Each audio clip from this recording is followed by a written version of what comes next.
Hello community members, this is Shakar, your task provider for this month.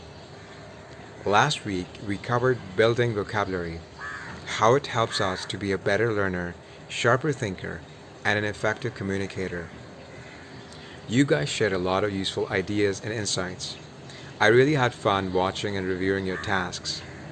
This week we'll shift our focus from words to sentences. Our topic is grammar. And the central focus of grammar is the sentence. How to put words together to form meaningful sentences is the second step in a thought process, the first one being identification. A sentence primarily deals with assertions, suggestions, and questions. An assertion is a statement of what is, about some aspect of reality. A suggestion is what should be.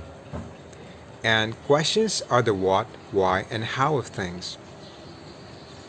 I'll try to explain why and how knowledge of grammar could actually boost our language learning, and where grammar helps and where it does not. So first I'd like to share a passage on grammar by Norman Lewis, who was an author, lexicographer, and a grammarian. He says, quote, "Grammar is what you say. Grammar is how you put words together to fashion a thought. And thoughts are expressed either in speech or writing for the purpose of communicating an idea to a listener or a reader. So grammar is quite simply an architecture of ideas expressed in words." Unquote. And there's another quote I'd like to share.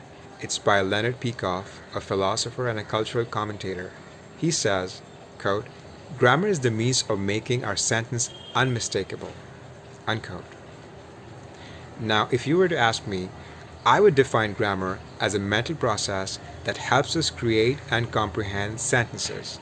It helps us become conscious of the process that handles the input and output in our minds of sentences.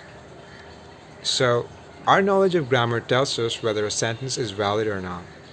It enables us to detect whether a sentence conveys its meaning or not.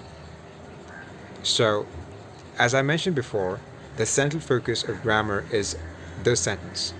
And a sentence is the smallest independent unit of a thought process. Now, a word is just a fragment of thought. It just refers to an object, attribute, or action. In itself, it's not a complete thought unit. Now, you might ask, does grammar help our speaking skills? When we speak, we don't access the rules of grammar. We rather match patterns between what we say and what we have heard other fluent speakers say. Think about your first language. You probably didn't learn much grammar to learn it, but you can still speak that language well. It's not a mystery. Then why learn grammar if you can simply rely on your listening memory to access your sentences?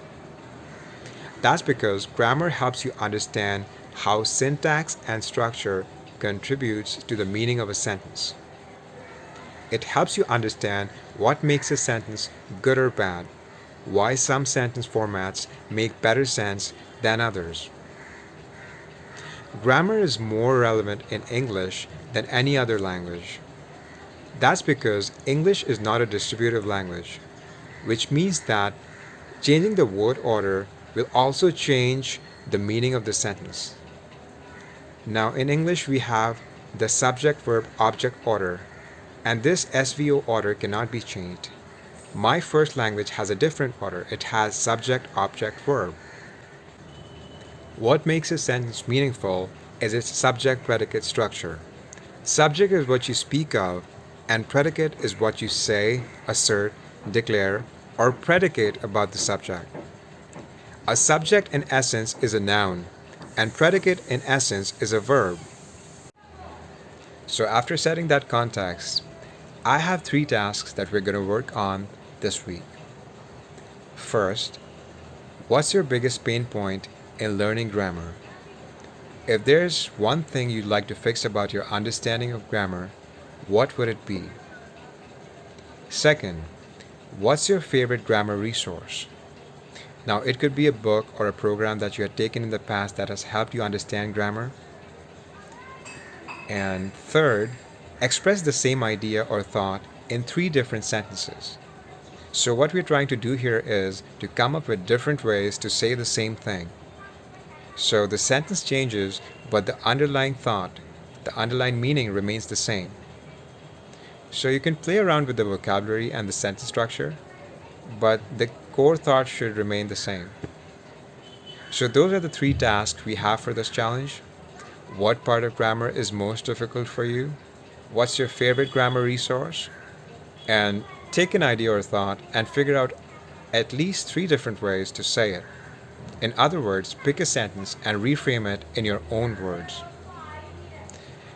And so I really look forward to watching your videos.